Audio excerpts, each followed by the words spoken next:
Boeing no dejó de fabricar el 757 porque fracasara. Lo dejó porque el mundo de la aviación, silenciosamente, se movió en una dirección donde el tipo de avión que era el 757 ya no encajaba fácilmente en una hoja de cálculo. Y esa es la parte que a nadie le gusta admitir. Porque cuando la gente habla del 757, no habla de márgenes ni de curvas de costos. Hablan de cómo se sentía, de cómo ascendía, de cómo se manejaba, de cómo parecía tener más potencia de la que jamás necesitó. Los pilotos todavía hablan de él como si estuviera vivo. Los pasajeros lo recuerdan sin darse cuenta de por qué. Había algo en él, algo confiado. Algo que hacía que el despegue se sintiera agresivo, en el buen sentido. Como si el avión no estuviera pidiendo permiso. Así que cuando Boeing sacó silenciosamente el último 757 de la fábrica en 2004, no se sintió como el final de un mal producto. Se sintió como el final de algo especial. Y exactamente por eso la gente todavía discute sobre él. Porque aquí está la verdad incómoda. El 757 no murió porque estuviera obsoleto. No murió porque las aerolíneas lo odiaran. Y no murió porque hubiera un reemplazo perfecto esperando en las alas. Murió porque era demasiado bueno en un trabajo por el que la industria dejó de pagar. Y una vez que entiendes eso, toda la historia cambia. Pero para llegar ahí, tenemos que rebobinar, muy atrás, antes de que el 757 siquiera estuviera destinado a ser icónico. Porque el 757 no fue diseñado para ser una leyenda. Fue diseñado para resolver un problema que Boeing estaba bajo presión para solucionar. Y esa presión venía de un avión que ya estaba en todas partes. Antes del 757, el caballo de batalla de Boeing era el 727. Una máquina de 3 motores que dominó las rutas de corto y medio alcance durante años. Las aerolíneas lo amaban porque podía hacer cosas que otros jets tenían dificultades para lograr. Funcionaba bien en aeropuertos calurosos y elevados. Podía operar en pistas más cortas. Tenía flexibilidad. Pero para la década de 1970, la industria empezó a cambiar, y no de forma suave. Los precios del combustible se dispararon. Las crisis del petróleo no solo aumentaron los costos, cambiaron la psicología de las aerolíneas. De repente, la eficiencia no era un extra, era supervivencia. Y el 727, con 3 motores de bajo bypass montados en la parte trasera, empezó a parecer un avión de otra era. El primer instinto de Boeing fue predecible. Estirar lo que ya funcionaba. La idea era simple, hacer un 727 más largo, ajustar algunas cosas y seguir adelante. Pero esa idea chocó contra un muro llamado tecnología de motores. El futuro pertenecía a los turbofanes de alto bypass, y esos motores no se llevaban bien con el diseño del 727. Eran más grandes, más anchos, más pesados, y montarlos atrás no solo era difícil, era casi impracticable. Al mismo tiempo, estaba ocurriendo algo más que Boeing no podía ignorar. Airbus estaba demostrando que 2 motores eran suficientes. El A300 mostró a las aerolíneas que un avión de fuselaje ancho con 2 motores podía ser eficiente, confiable y rentable. El viejo miedo, que menos motores significaba más riesgo, empezó a derrumbarse. Las aerolíneas comenzaron a hacerse una pregunta peligrosa. ¿Por qué estamos cargando motores extra en absoluto? Esa pregunta obligó a Boeing a replantearlo todo. En lugar de forzar el futuro dentro del 727, Boeing hizo algo más audaz. Desechó la idea del alargamiento y empezó desde cero. El resultado fue un proyecto que eventualmente se convertiría en el 757. Y desde el principio, fue diferente. Esto no era solo un reemplazo. Era un cambio filosófico. El 757 fue diseñado para sentarse más alto sobre el suelo. No por estética, sino para crear espacio. Espacio para motores modernos. Espacio para crecimiento. Espacio para los márgenes de rendimiento que las aerolíneas exigían. Si alguna vez has visto un 757 en aproximación con el tren de aterrizaje abajo, casi parece exagerado. Alto. De patas largas. Decidido. Esa postura no fue accidental. Era la manifestación física de un avión construido para potencia y flexibilidad. Y aquí es donde la historia se vuelve aún más interesante. El 757 no nació solo. Al mismo tiempo que Boeing lo desarrollaba, también trabajaba en algo más grande, el 767. Y en lugar de tratar estos programas por separado, Boeing los vinculó estratégicamente. Filosofía de cabina compartida. Lógica de sistemas compartida. Ventajas de entrenamiento compartidas. Para las aerolíneas, esto era oro. Un solo grupo de pilotos. Una mentalidad general de cabina de vuelo. Dos aviones muy diferentes. Eso significaba que una aerolínea podía operar un avión de pasillo único y uno de fuselaje ancho con menor costo de entrenamiento, más flexibilidad de programación y operaciones más fluidas. Era una ventaja sutil, pero en la economía aérea, las ventajas sutiles se acumulan rápido. Así que en el papel, el 757 parecía una apuesta segura. Motores modernos. Gran rendimiento. Integración inteligente con el 767. Un rol claro reemplazando aviones antiguos mientras empujaba hacia nuevos territorios. Pero aquí aparece la primera grieta en la historia. Para cuando el 757 entró en servicio a principios de los años 80, los precios del combustible volvieron a bajar. No lentamente, bruscamente. Y cuando el combustible se vuelve barato, las aerolíneas hacen algo muy humano, se relajan. Los aviones antiguos permanecen en servicio más tiempo. La renovación de flota se ralentiza. Los jets más pequeños vuelven a tener sentido. La emoción inicial alrededor del 757 no se tradujo en una dominación inmediata. Las ventas fueron aceptables, no explosivas. Y sin embargo, el 757 se negó a desaparecer. Porque una vez que las aerolíneas empezaron a usarlo de verdad, descubrieron algo que no era evidente en un folleto. El 757 tenía un superpoder. Podía hacer cosas que ningún otro avión de pasillo único podía hacer cómodamente. Podía despegar pesado desde aeropuertos desafiantes sin esfuerzo. Podía ascender como si tuviera prisa por llegar a algún lugar. Podía volar rutas que antes requerían aviones más grandes, pero sin el riesgo de volar cabinas medio vacías. Con el tiempo, a medida que las regulaciones evolucionaron y las aerolíneas se volvieron más audaces, el 757 se deslizó hacia un rol que nadie predijo completamente. Vuelos de largo alcance con aviones de pasillo único. Rutas delgadas. Ciudades secundarias. Conexiones directas que evitaban hubs congestionados. Vuelos demasiado largos para narrow bodies típicos, pero demasiado arriesgados para wide bodies. El 757 hizo posibles esas rutas. Y una vez que las aerolíneas lo vieron, la demanda aumentó. Aquí viene la parte extraña. El pico de ventas del 757 llegó años después de su primer vuelo. Eso es inusual. La mayoría de los aviones o explotan temprano o desaparecen rápido. El 757 creció lentamente dentro de su rol, mientras la industria alcanzaba lo que podía hacer. Para finales de los 80 y durante los 90, ya se había probado.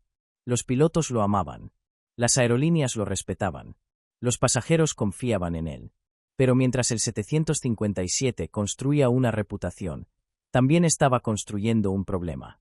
Porque todo lo que hacía poderoso al 757 también lo hacía pesado. Y aquí es donde la historia gira. Porque el 757 no estaba sobreconstruido por accidente. Su estructura, su ala, su tren de aterrizaje y sus sistemas fueron diseñados para soportar alcance, rendimiento y crecimiento. Eso significaba más metal, más resistencia, más capacidad. Y la capacidad siempre llega con una factura. En las rutas donde las aerolíneas necesitaban la musculatura del 757, esa factura tenía sentido. El avión se ganaba su lugar. Pero en rutas donde esa fuerza no era necesaria, las aerolíneas estaban pagando por potencia que no usaban. Cada tonelada extra de estructura significaba más combustible quemado. En cada vuelo. Cada día. Para siempre. Y los contables de las aerolíneas se dan cuenta de eso. Esto creó una tensión creciente dentro de las flotas. El 757 era increíble cuando era la herramienta correcta, pero no siempre era la herramienta más barata.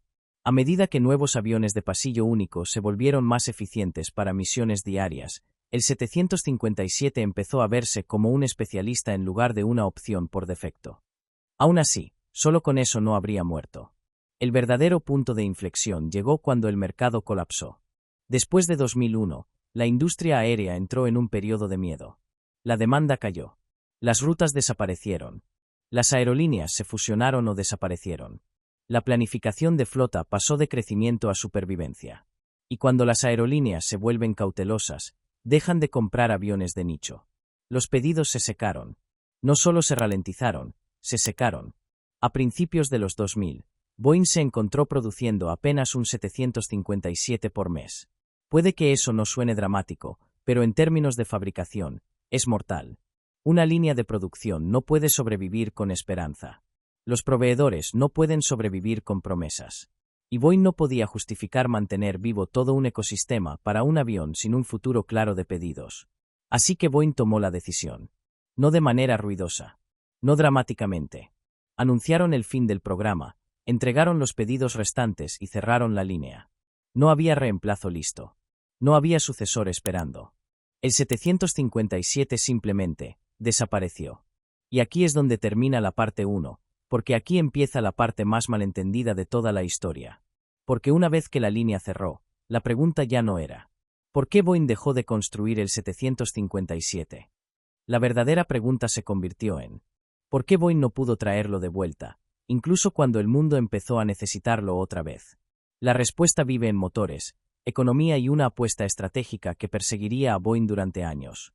Así que si el 757 todavía era amado, y si la misión nunca desapareció del todo, ¿por qué Boeing no podía simplemente traerlo de vuelta? Aquí es donde la historia se vuelve incómoda, porque la respuesta no es emocional. Es mecánica, financiera y, honestamente, bastante brutal. El 757 no desapareció porque Boeing olvidara cómo construirlo. Desapareció porque, en el momento en que la línea se cerró, el 757 quedó atrapado dentro de 3 jaulas al mismo tiempo. La jaula del motor, la jaula del peso y la jaula de la estrategia. Y cuando estás dentro de las 3, incluso un avión legendario no puede escapar. Empecemos por la que la mayoría subestima, los motores. Cuando los fanáticos de la aviación imaginan un regreso del 757, se imaginan algo simple. Motores nuevos, pantallas nuevas en la cabina, un pequeño lavado de cara, listo. La gente habla de ello como si fuera cambiarse de zapatos. Pero los motores no funcionan así, especialmente en el 757. Los motores del 757 eran potentes para un avión de pasillo único, y eso no era por vanidad. La identidad del avión se construyó alrededor de tener empuje serio disponible cuando lo necesitabas. Aeropuertos calurosos y elevados, despegues pesados, pistas cortas, ascensos pronunciados y misiones de largo alcance. Ese rendimiento no era un detalle. Era el producto. Así que en el momento en que Boeing consideró actualizar el 757, la primera pregunta no fue ¿cuál es el motor más nuevo del mercado? Fue ¿quién va a construir un motor que tenga sentido de negocio para este nicho exacto? Porque aquí está la trampa. Los fabricantes de motores no desarrollan motores por amor a los aviones. Los desarrollan porque apuestan a décadas de ganancias. No solo vendiendo el motor, sino manteniéndolo durante 20 o 30 años. El dinero real está en el largo plazo. Por eso, para un fabricante de motores, el sueño es un avión que se venda en volumen masivo. Miles de unidades, aerolíneas globales, pedidos constantes. Por eso las familias 737 y A320 se convirtieron en una zona de guerra de motores. Porque si ganas ese programa, prácticamente ganas una imprenta de dinero. El 757 no era eso. Incluso en su mejor momento, nunca fue una plataforma de miles por año. Era una herramienta específica para misiones específicas. Y una vez que el libro de pedidos se secó tras 2001, el 757 se convirtió en una apuesta terrible para cualquiera que tuviera que financiar el desarrollo de un motor nuevo. Ahora viene el detalle clave que muchos pasan por alto. No se trata solo del motor en sí. Se trata de la versión. Aunque exista un motor en la familia correcta, adaptarlo a un avión nuevo es un proyecto enorme de ingeniería y certificación. No lo atornillas y ya. Rediseñas pilones. Ajustas sistemas. Validas aerodinámica. Pruebas rendimiento, confiabilidad y 1000 casos límite que nadie imagina hasta que algo falla en certificación. Y luego lo repites para cada subvariante. Y el 757 habría exigido un equilibrio muy específico. Eficiencia moderna de combustible, pero también suficiente empuje para mantener vivo su famoso rendimiento. Si Boeing reducía demasiado el empuje, las aerolíneas mirarían el avión y dirían: entonces, es más pesado que las alternativas y ahora ni siquiera es especial. Ese sería el peor resultado. Un 757 que pierde la magia pero conserva los costos. Así que si el motor no es un simple cambio, Boeing necesita justificar un caso de negocio completo. Y para construir un caso de negocio, Boeing necesita una cosa por encima de todo: una ola de pedidos garantizados. Pero los pedidos no llegaban. Lo que significa que el motor nunca iba a llegar. Lo que significa que el avión no podía evolucionar. Y por eso el 757 no recibió un programa de remotorización, como los que el mundo vería después en la era del 737 MAX y el A320 Neo. Esos programas funcionaron porque el volumen era enorme. El 757 tenía admiración, pero no tenía volumen. Y eso nos lleva a la segunda jaula, el peso. Aquí viene la parte que duele un poco, porque suena como falta de respeto. Pero es la verdad central. El 757 fue construido como un avión de pasillo único que se negaba a ser frágil. Por eso podía hacer lo que hacía. Pero también significaba que llevaba seguro estructural a todas partes. Esa fuerza extra, el ala, la postura del tren de aterrizaje, la robustez general, todo sumaba peso. Y en la aviación comercial, el peso no es una nota al pie. El peso es un impuesto. En cada vuelo, lo pagas. Ahora imagina que eres un planificador de aerolínea a finales de los 90 y principios de los 2000. Estás mirando redes de rutas y costo por asiento. Estás viendo el auge de aviones de pasillo único más optimizados que hacen las misiones normales más barato. No necesariamente más cool. No más legendarios. Solo, más baratos. Y la realidad de las aerolíneas es esta. La mayoría de los vuelos son misiones normales. La mayoría no son despegues heroicos en condiciones extremas. La mayoría no requieren el músculo extra del 757. Así que si puedes poner pasajeros en un avión más ligero que quema menos combustible, la decisión empieza a parecer obvia. No porque el avión ligero sea mejor, sino porque es mejor para la misión la mayoría de los días. Ahí fue cuando el 757 empezó a convertirse en lo que podrías llamar un lujo caro. No porque no fuera útil, lo era. Pero porque muchas aerolíneas no necesitaban toda su capacidad en un porcentaje alto de sus rutas. Solo necesitaban algo que funcionara de manera eficiente, predecible y a escala. Entonces cuando los analistas preguntan, ¿por qué el 757 no sobrevivió a todo? La respuesta es, porque no fue construido para ser un caballo de batalla barato de mercado masivo. Fue construido para ser un avión de alto rendimiento. Y esos son más difíciles de justificar cuando el combustible es caro, los mercados son inciertos y existen alternativas más optimizadas. Ahora, esto todavía no lo mata del todo. Porque el 757 tenía una cosa más a su favor, la misión. La misión del 757 no desapareció. De hecho, después se volvió más importante. Las rutas se fragmentaron. Las aerolíneas querían conectar pares de ciudades más pequeñas sin obligar a todos a pasar por hubs. Las rutas largas y delgadas se volvieron oro. Y aquí es donde la gente dice, ¿ves? Boeing debió mantenerlo vivo. Pero aquí viene la tercera jaula, la realidad de producción. Cuando Boeing terminó la producción del 757, no solo detuvo el ensamblaje final. Cerró un organismo vivo. Los proveedores siguen adelante. El tooling se reutiliza. Los equipos especializados se redistribuyen. Los contratos terminan. Y una vez que ese ecosistema se disuelve, reiniciar no es como encender un interruptor. Aunque Boeing se despertara en 2008 o 2012 y dijera, ok, queremos construirlos otra vez. Enfrentaría un problema monstruoso. Básicamente estarías reconstruyendo una línea de producción, actualizándola a estándares modernos, encontrando una solución de motores y convenciendo a las aerolíneas de hacer suficientes pedidos para justificar todo ese costo inicial. Eso no es traer de vuelta el 757. Eso es lanzar un avión nuevo usando un nombre viejo. Así que Boeing hizo lo que las grandes empresas aeroespaciales suelen hacer cuando están acorraladas. Hicieron una apuesta estratégica. Dijeron, en efecto, seguiremos vendiendo el producto de alto volumen ahora, y diseñaremos el reemplazo real después. Aquí es donde el 737 se convierte en el personaje sombra en la historia del 757. Porque el 737 no era solo un avión. Era la base de Boeing. Tenía una enorme flota instalada. Las aerolíneas tenían flotas construidas alrededor de él. Entrenamiento, inventarios de piezas, ecosistemas de mantenimiento. La familia 737 era el avión que las aerolíneas sabían que podían comprar sin sorpresas. Y en un mercado inestable, las aerolíneas no quieren sorpresas. Así que Boeing se apoyó en el 737 como la opción segura y escalable. Desde el punto de vista empresarial, es lógico. Desde el punto de vista de, y el 757, es devastador. En lugar de invertir recursos en salvar un avión especializado, Boeing optó por apoyarse en lo que ya funcionaba a gran escala. Y al mismo tiempo, comenzó a flotar una idea para el futuro.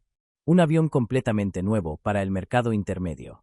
Algo que cubriera el espacio entre los narrow-bodies más grandes y los widebodies más pequeños. Algo que pudiera hacer las mejores misiones del 757, pero con economía moderna. A lo largo de los años, la gente lo llamó de muchas formas. Los rumores iban y venían. El Middle of the Market se convirtió en un espacio casi mítico que Boeing definitivamente iba a abordar. Pero aquí está el problema con los aviones de hoja limpia. Requieren tiempo, y necesitan el momento perfecto. Necesitas un salto en tecnología de motores. Necesitas ventajas en materiales. Necesitas demanda estable. Necesitas confianza por parte de las aerolíneas. Y necesitas una empresa dispuesta a apostar miles de millones. Y el problema con el que Boeing se encontró es el mismo que destruye muchos planes perfectos para el futuro. El futuro seguía moviéndose. Cada año que Boeing no lanzaba un nuevo avión de mercado intermedio, el hueco no se hacía más pequeño, cambiaba de forma. Los competidores mejoraban. Las aerolíneas se adaptaban. Y el rol del 757 empezó a ser comido desde dos direcciones. Por un lado, los narrow-bodies cada vez más capaces comenzaron a empujar hacia arriba. Por el otro, widebodies más pequeños y bimotores eficientes se encargaban de rutas más largas con mejores economías. Así que el 757 no solo quedó varado. Quedó rodeado. Ahora es donde la historia se pone más picante, porque aquí es donde los fanáticos de la aviación empiezan a susurrar sobre política interna. No conspiraciones, sino tensiones corporativas reales. Dentro de Boeing siempre hubo un debate sobre qué hacer a continuación. Invertir en diseños totalmente nuevos o seguir refinando familias existentes. Estos debates son caros, porque no son solo discusiones de ingeniería. Son debates con accionistas. Debates de riesgo. Debates de reputación. Y una vez que una empresa se compromete con una estrategia, tiende a defenderla con fuerza, incluso cuando las señales del mercado cambian. Así que el 757 terminó siendo daño colateral en una guerra más grande. La guerra por la dirección futura de Boeing. Y entonces, la industria entregó un golpe irónico. Porque después de que el 757 desapareció, exactamente la misión que representaba comenzó a volverse más valiosa que nunca. Las aerolíneas empezaron a perseguir agresivamente rutas de largo alcance con aviones de pasillo único. Querían vuelos transatlánticos desde ciudades más pequeñas. Querían mercados más delgados. Querían eficiencia, sí, pero también alcance y flexibilidad. En otras palabras, querían la idea del 757. Solo que con economía moderna. Y de repente, en lugar de que Boeing dominara esa historia, Boeing observaba cómo el mercado se movía hacia competidores que podían ofrecer una versión más eficiente de ese mismo perfil de misión. Fue entonces cuando el 757 empezó a sentirse menos como un avión antiguo retirado al final de su ciclo, y más como un segmento del que Boeing se alejó demasiado pronto. Pero aún no llegamos al mayor giro de la historia. Porque la parte más impactante de la muerte del 757 no es que Boeing terminara su producción. Es lo que pasó después. El 757 se convirtió en un fantasma, tan valioso que las aerolíneas comenzaron a pelear por fuselajes usados, a extender sus vidas útiles, a convertirlos en cargueros y a mantenerlos relevantes mucho después de que las puertas de la fábrica se cerraran. El avión no solo sobrevivía. En algunos nichos, se estaba volviendo silenciosamente más importante. Si el 757 era tan valioso después de su muerte, ¿cómo pudo Boeing leer tan mal el momento? Y aún más grande, ¿qué lo reemplazó? ¿Y por qué esa historia de reemplazo todavía se siente incompleta hoy? Cuando Boeing dejó de construir el 757, no solo terminó un producto. Creó un vacío. Y lo que hace tan salvaje la historia del 757 es que ese vacío no apareció de inmediato. Al principio, parecía que Boeing había tomado una decisión fría pero razonable. Pocos pedidos. Industria nerviosa. Una línea cara de mantener. En el papel, tenía sentido. Pero los años pasaron, y el mundo no se movió como Boeing esperaba. En lugar de que el rol del 757 se redujera, comenzó a expandirse. No en la fábrica, porque esa ya estaba cerrada. En el mundo real, donde las aerolíneas todavía intentaban resolver el mismo problema que el 757 resolvía mejor que casi cualquier otro. ¿Cómo volar más lejos con un avión de pasillo único sin convertir la ruta en una apuesta financiera? Y cuando las aerolíneas se dieron cuenta de que no había un reemplazo perfecto, el 757 se convirtió en algo aún más poderoso que un gran avión. Se convirtió en un recurso escaso. Esta es la parte que la mayoría de la gente pasa por alto. El 757 no simplemente se desvaneció en la historia como otros jets descontinuados. Se volvió más valioso después de morir, porque el trabajo que hacía no desapareció. Si acaso, ese trabajo se convirtió en el futuro. Y puedes ver la prueba en cómo las aerolíneas trataron al 757 en su vida después de la muerte. No los estacionaron a la ligera. No los vendieron barato. Pelearon por mantenerlos. Extendieron ciclos de mantenimiento. Invirtieron en renovaciones de cabina. Sacaron más años de fuselajes que, en teoría, ya deberían haberse retirado. Y en carga, el 757 se convirtió en un monstruo. Porque a los operadores de carga no les importa si un avión es moderno. Les importa si funciona. El carguero 757 encontró un punto dulce. Carga útil, alcance práctico, gran rendimiento y la capacidad de operar en aeropuertos clave para la logística. Se convirtió en el tipo de avión que no necesita ser nuevo para ser valioso. Solo necesita estar disponible. Y la disponibilidad se convirtió en el problema. Porque Boeing no estaba construyendo más.